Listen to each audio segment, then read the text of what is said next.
They think power is about control, about shouting, demanding, and forcing others to obey.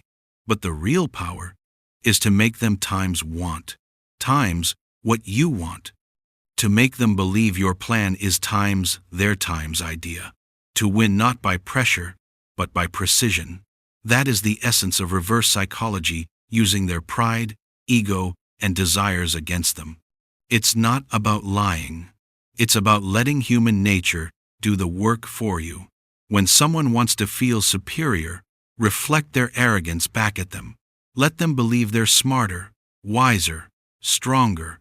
The more they think they're leading, the more they expose their weaknesses. Pretend to follow, but quietly guide their steps. The easiest way to lead the proud is to walk behind them. People crave what they're told they can't have. If you want them to want something, deny it subtly. Say, "It's probably not for you," or "You wouldn't like it." That sentence will echo in their mind. They'll chase it harder. They'll fight to prove you wrong. Denial creates obsession. Never push people directly. Suggest the opposite of what you truly want. When someone feels like they're rebelling, they feel powerful. You, on the other hand, appear harmless. But deep down, you're controlling the rebellion you created. When someone challenges you, don't argue. Agree with them, but agree times too easily, asterisk. It disarms them. It removes their fuel. When there's no fight, there's no control for them. And while they celebrate their victory, you quietly redirect the outcome. When you want to say no, make it seem like yes. Smile, delay, distract. People rarely notice a soft refusal if it's wrapped in charm. This buys you time and control without confrontation. Never fight battles that can be avoided with a smile. Sometimes the fastest way to win is to appear defeated. When people think they've crushed you, they lower their guard. That's when you rise. Quietly, strategically. The moment you seem weakest is when they're most blind. Play dead long enough to make them feel safe, then strike. Confuse those who try to predict you. Change your rhythm. Praise what they expect you to hate. Question what they expect you to love. When they can't read you, they can't control you. Unpredictability is your armor. When someone resists, don't push harder. Pull back. Say, "You're right. Maybe it's not worth it." Their pride will force them to prove you wrong. They'll walk straight into the path you cleared. You didn't push them. You guided their ego. Flatter people with precision. Tell them something about themselves that sounds deep and rare. "You're not like others," or "You see things differently." They'll feel chosen, and when people feel seen, they obey the one who understands them. People don't think clearly when emotional. Create calm when they're angry, excitement when they're bored, guilt when they're proud. Control the emotional temperature of the room, and you control the decisions that follow. Show one small flaw, one minor imperfection. It builds trust. No one fears a perfect person, but they follow someone who feels human. Once you've earned sympathy, you can steer emotion wherever you choose. Silence breaks stronger minds than anger. When you refuse to explain, they start imagining. When you refuse to react, they grow anxious. Use silence to make others reveal themselves. Words expose you. Silence exposes them. When someone expects praise, deny it.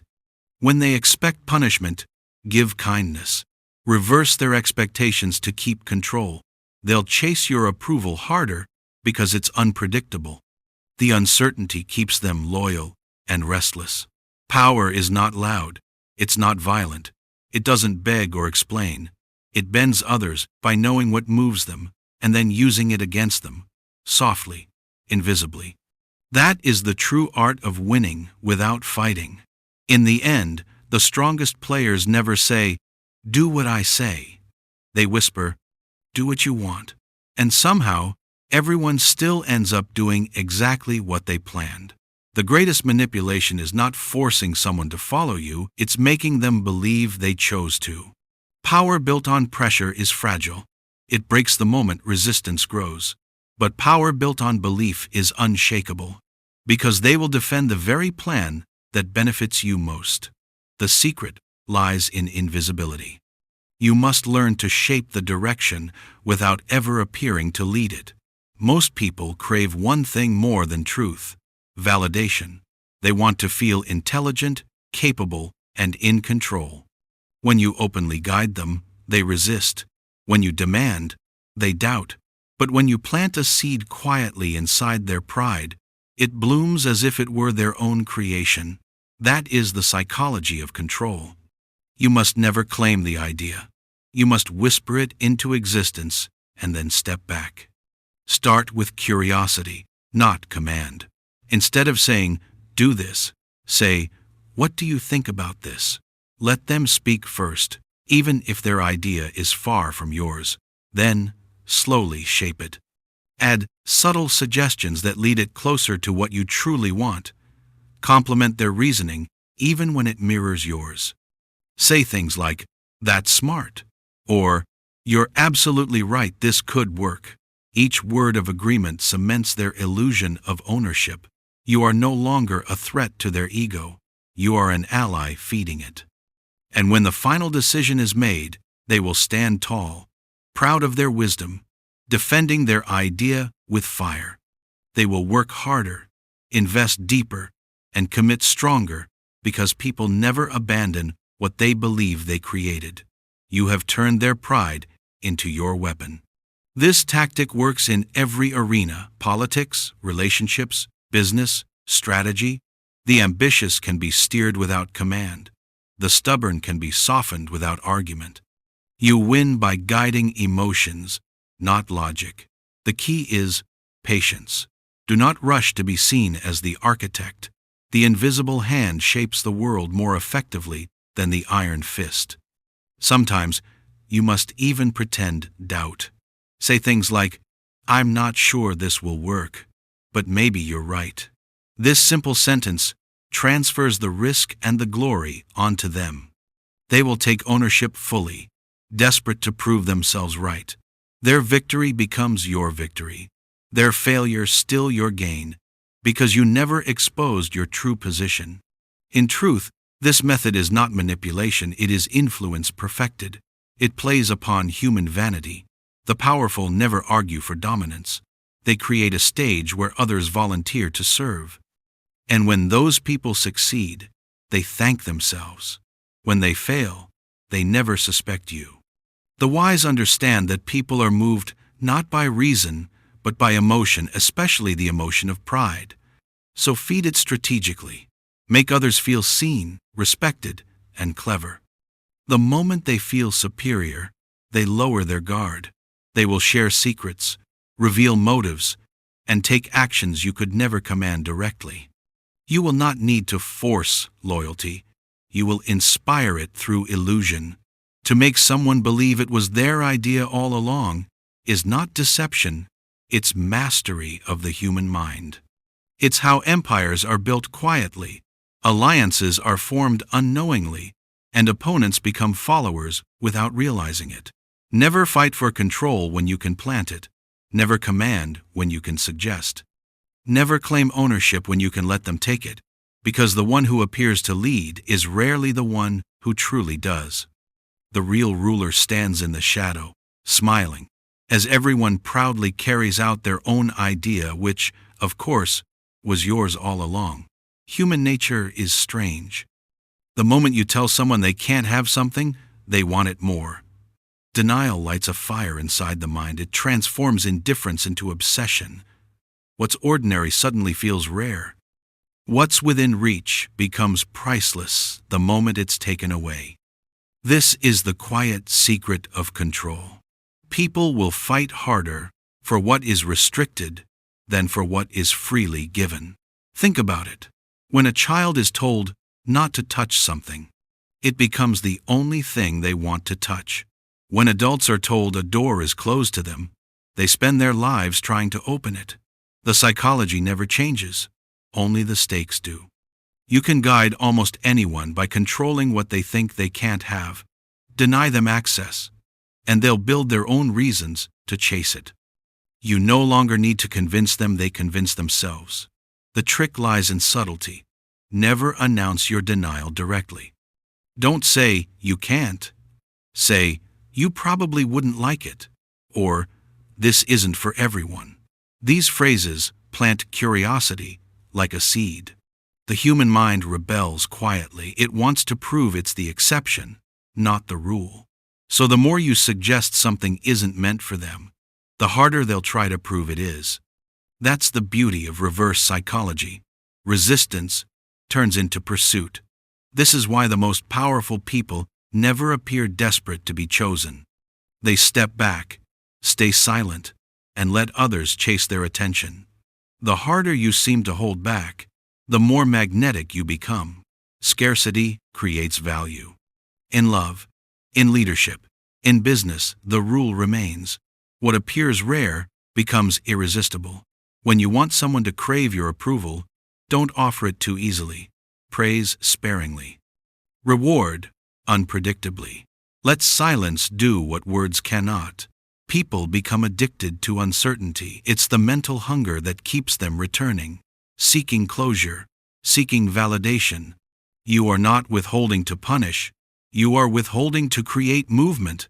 The more they reach, the more control you have. Understand that desire thrives in distance. When something is too available, it loses meaning. When it's slightly out of reach, it becomes important. The clever strategist never gives people what they want all at once. Give them fragments. Give them half-truths, half-access, half-approval. Watch how they work harder, speak softer, and bend further just to earn what was never truly lost. Even in negotiation, denial is power. When you say no or appear disinterested, you flip the balance. The other side grows eager, anxious, even fearful of losing the deal. They start offering more trust, more value, more loyalty. The illusion of loss makes gain feel urgent. You didn't change your position, they changed theirs. But this art requires restraint. Overuse it, and people will see through it. Deny too much, and they'll walk away. The balance lies in rhythm. Give just enough to keep them hopeful, but never enough to satisfy. It's like controlling fire. Too much air and it burns out. Too little and it dies. But if you feed it carefully, it burns forever. Remember, what you restrict, you empower. What you hide becomes holy. The human mind worships what it can't easily possess. So when you want loyalty, admiration, or influence, don't demand it. Withdraw. Step back. Let absence speak. Let mystery build the bridge between want and need. Because the moment someone feels denied, they'll start imagining. And imagination is far more powerful than reality. They'll create fantasies around your silence, stories around your rejection, and meaning around your distance. That is how you take control without command, by letting their own desire become your servant. So never chase, never explain, never overoffer. Make them taste the distance, feel the lack, and they'll come running to close it. Denial is not cruelty, it's control disguised as restraint. And those who master it never need to shout, because the world is already whispering their name. There is a rare kind of power that hides itself in defeat. When you appear to surrender, you disarm your enemy. When you lower your weapons, they lower their guard. What they don't realize is that surrender can be the most strategic form of dominance. The world expects strength to look loud, to command, to fight, to resist. But true strength often wears the mask of submission. It waits, watches, and strikes when the opponent is too blind to see it coming. People are predictable in victory. When they think they've won, they stop paying attention. They loosen their grip, they underestimate, they celebrate. That's when you slip in quietly, softly, with precision. You've lost nothing. You've only traded visible power for invisible control. Pretending to surrender doesn't mean you've given up. It means you've chosen patience over pride. you must learn the art of the delayed victory. When faced with stronger forces, don't fight head-on. Bend like water.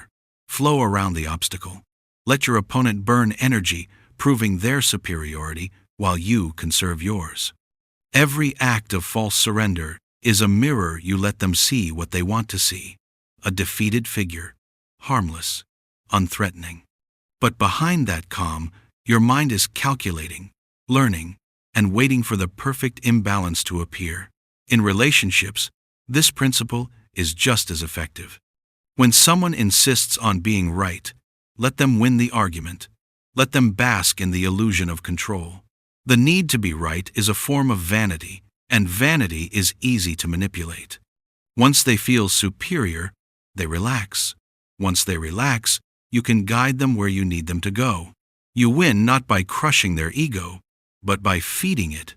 The more they believe they've conquered you, the less they realize how deeply you've entered their mind.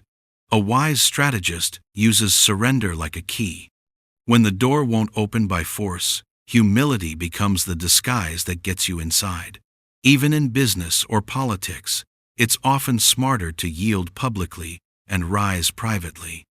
You lose a battle on purpose to gain a war you were never supposed to win. This is how quiet empires are built, not through endless conflict, but through deliberate retreats that confuse and exhaust the ambitious. When you appear to surrender, you control the tempo. You dictate when the other side believes the game is over. You teach them comfort, and comfort is a poison to vigilance. They no longer watch you closely. They start speaking freely, revealing truths they once guarded. They show you their strategy, their weakness, their next move, all because they believe you're too broken to matter. But the moment they turn their back, you rise.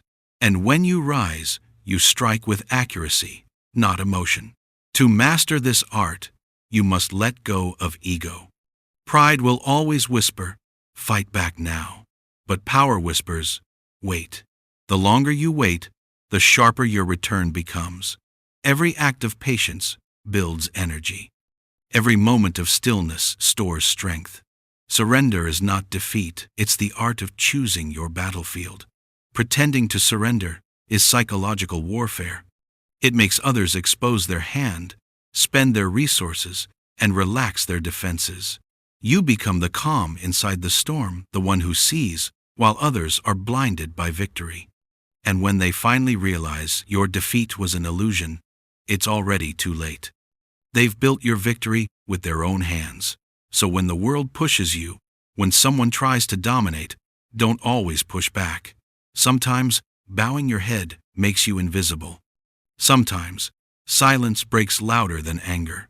And sometimes, the most dangerous person in the room is not the one who fights, but the one who quietly steps back, watching, waiting, and smiling, like someone who knows exactly how the story will end. Power does not always roar. Sometimes, it nods. Sometimes, it smiles. Sometimes, it agrees with everything just to end up leading the very people who think they are in control. This is the quiet art of influence, turning agreement into a weapon. When you argue with someone, you trigger their defense. When you agree, you disarm it. You stop being an enemy and become an ally. And the moment someone believes you're on their side, you can guide them anywhere you want. People crave validation more than truth. They want to feel right, heard, respected. When you argue, they close their ears. When you agree, they open their hearts. So instead of meeting force with force, meet it with softness. Instead of saying, "You're wrong," say, "You might be right." That single phrase lowers tension, diffuses pride, and creates connection. The clever strategist never seeks to win arguments. They seek to win influence. Agreeing doesn't mean submission, it means infiltration. You let the other person's ego build the bridge for you to cross. Once you're inside their confidence, you can shape their ideas from within. When they trust your agreement, your suggestions blend into their own thoughts. They start defending what you wanted all along, thinking it was their conclusion. This is not manipulation, it's mastery of human nature. When a superior, competitor, or opponent expects confrontation, give them cooperation. Let them believe they've won your compliance. The more they relax, the more they reveal. People who feel victorious stop guarding their plans. They talk freely. They boast. They overextend. Your silence gathers everything they give away for free. By the time they realize your agreement was a mask, the game is already over. This tactic works because it's counterintuitive. Most people believe power comes from resistance, from saying no. But power is flexible, it bends to pressure, until pressure exhausts itself. Think of bamboo, it sways with the wind, but never breaks. Those who argue fight for moments. Those who agree control outcomes. In leadership, this method becomes art. When someone proposes an idea you dislike, don't crush it. Nod, ask questions, feed it slightly, and watch it evolve. Then, at the right moment, add your perspective as if it naturally emerged from theirs. They will accept it more easily because it came from a flow of agreement, not rejection. You've turned leadership into partnership, control, without conflict. Even in relationships, the principle holds power. When tempers rise, when accusations fly, don't defend. Listen, agree where you can, even if only in tone. Say, "You're right to feel that way." That sentence alone melts walls built by pride. And once the fire cools, your influence returns stronger than before. You didn't lose, you simply gave peace before reclaiming control. To lead by agreeing is not weakness, it's sophistication. It's the ability to direct energy rather than destroy it. When you fight head-on, one of you must lose.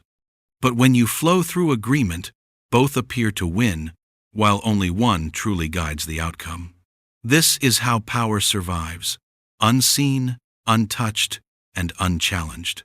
So stop trying to prove you're right. Let them believe they are. Let them talk. Let them feel victorious. Every yes you give is a doorway they open wider, thinking they're in control.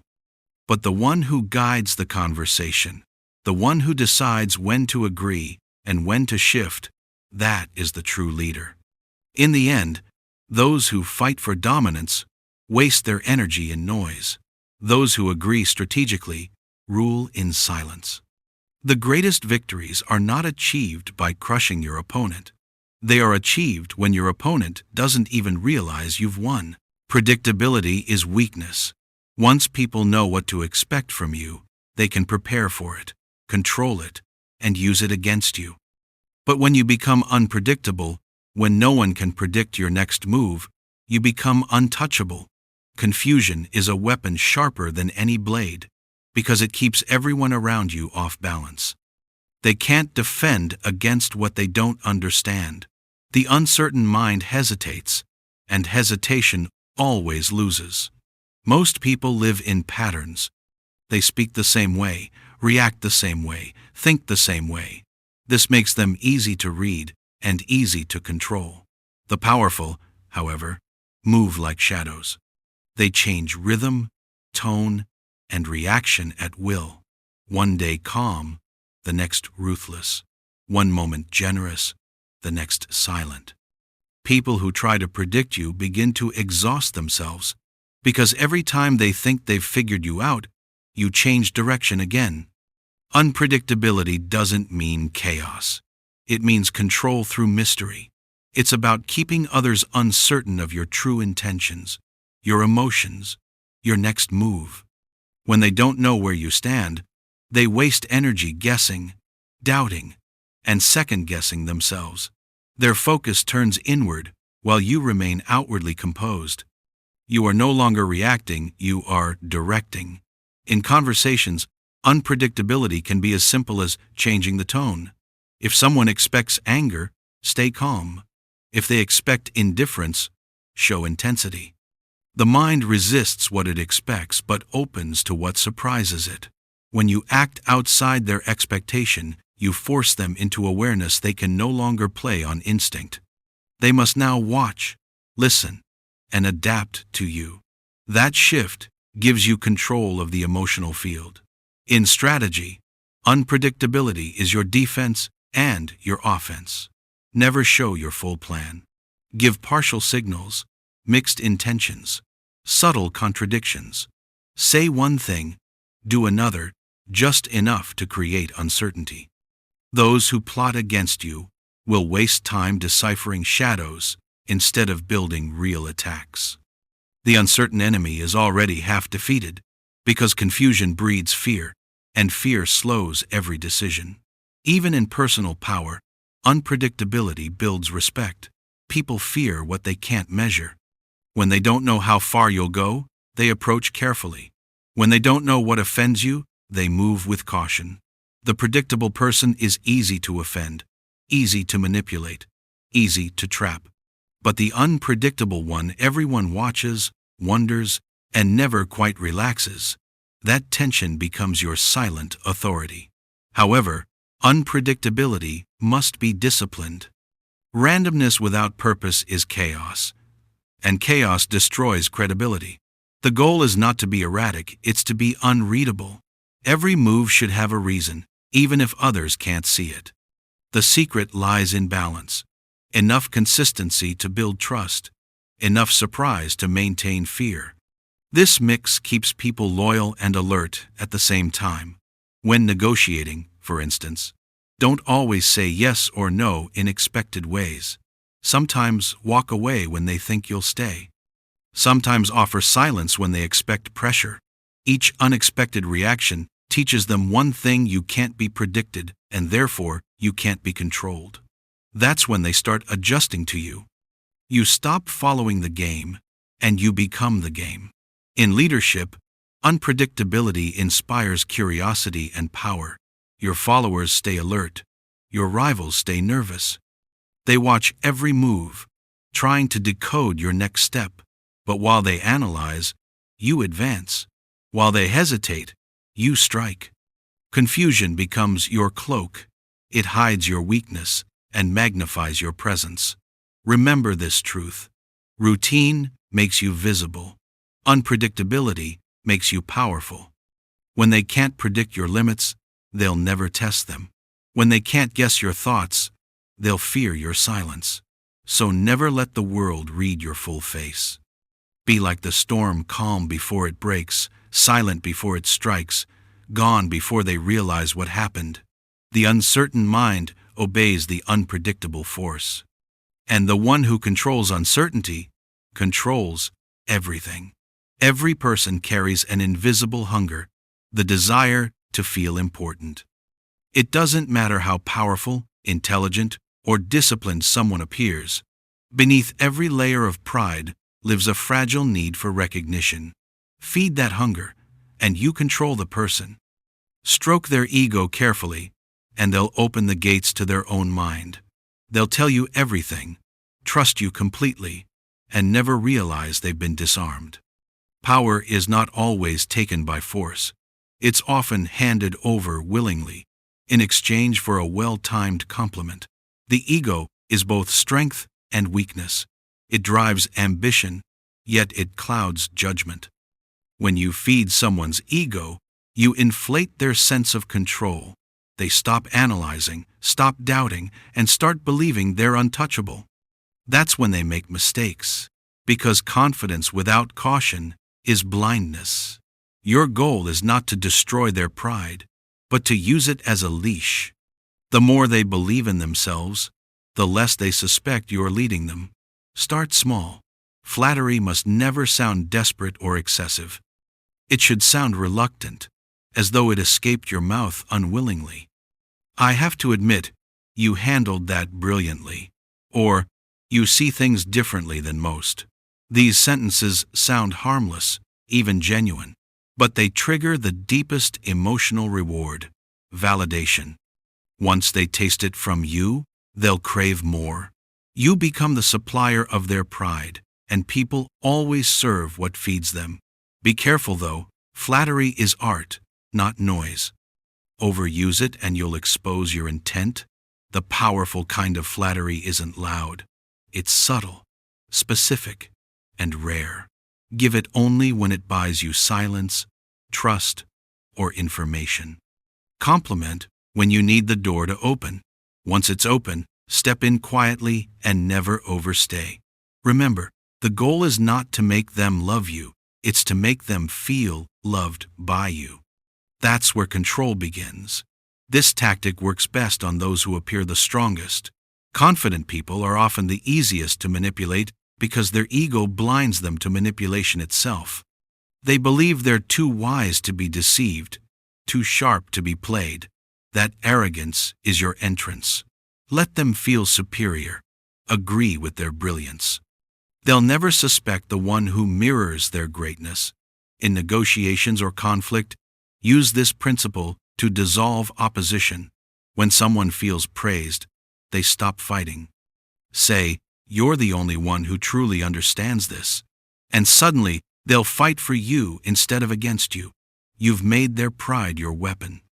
The moment they feel irreplaceable, they'll do anything to protect that illusion, even obey your hidden intent. Ego is like a flame, it can warm or destroy. The wise strategist never puts it out. They control the air around it. Feed it enough to keep it alive, but not enough to burn the room.